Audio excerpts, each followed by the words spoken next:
वंदे महापुरुषते चरणारविंदम। ओम नमो नारायण। जय मां कामाख्या। नारायण। आज मन में बहुत सुंदर प्रश्न उत्पन्न हुआ, भगवान को कैसे प्राप्त किया जाए।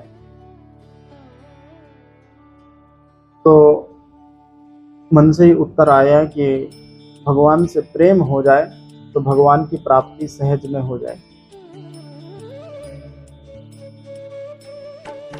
प्रेम कैसा होना चाहिए? जिस संसार में प्रेमी अपनी प्रेमिका से प्यार करता है ना, उस प्रकार का प्यार अगर भगवान से हो जाए, नारायण भगवान हमें तुरंत दर्शन देंगे। जैसे कोई प्रेमी अपनी प्रेमिका से बहुत प्यार करता हो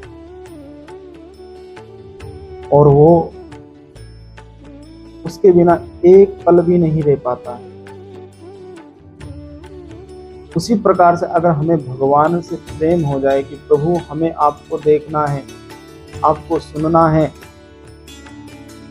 आपसे मिलना है, इतना प्रेम हो जाए कि महाराज कि हम अपनी सुध ही भूल जाएं। ये प्रेम अगर हम संसार की जगह भगवान से करें, महाराज भगवान की प्राप्ति हो जाए। संभव है कि ये संसार का जो प्रेम है ये आपको दर्द दे, पीड़ा दे, परंतु अगर आप भगवान से प्रेम करोगे तो आपको परम आनंद की अनुभूति है। क्योंकि भगवान का जो स्वरूप है वो बड़ा दिव्य है। क्योंकि भगवान सच्चिदानंद स्वरूप है।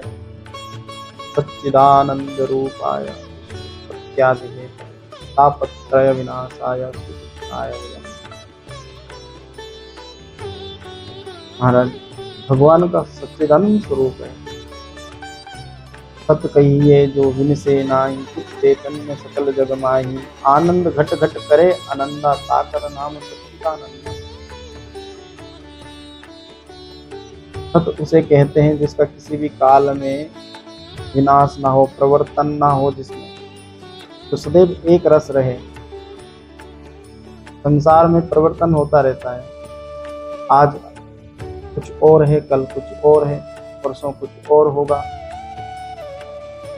और संसार का जो प्रेम है वह क्षण भर के लिए है, परंतु ईश्वर के साथ अगर आप प्रेम करेंगे तो वो निरंतर बना रहेगा, उसका कभी विनाश नहीं होगा, उसका कभी नाश नहीं होगा, सदैव बना ही रहेगा।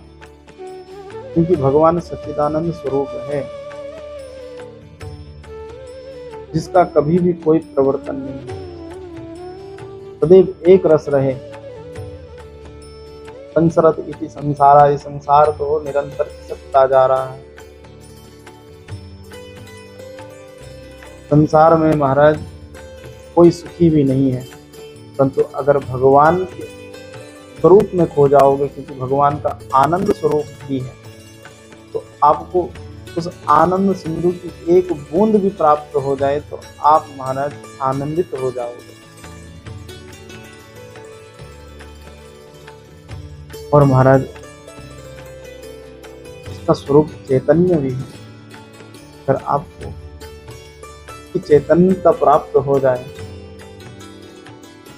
महाराज कहना ही क्या, आप में इतना सामर्थ्य आ जाएगा कि आप स्वतः ही भगवान का दर्शन करने लग जाएंगे।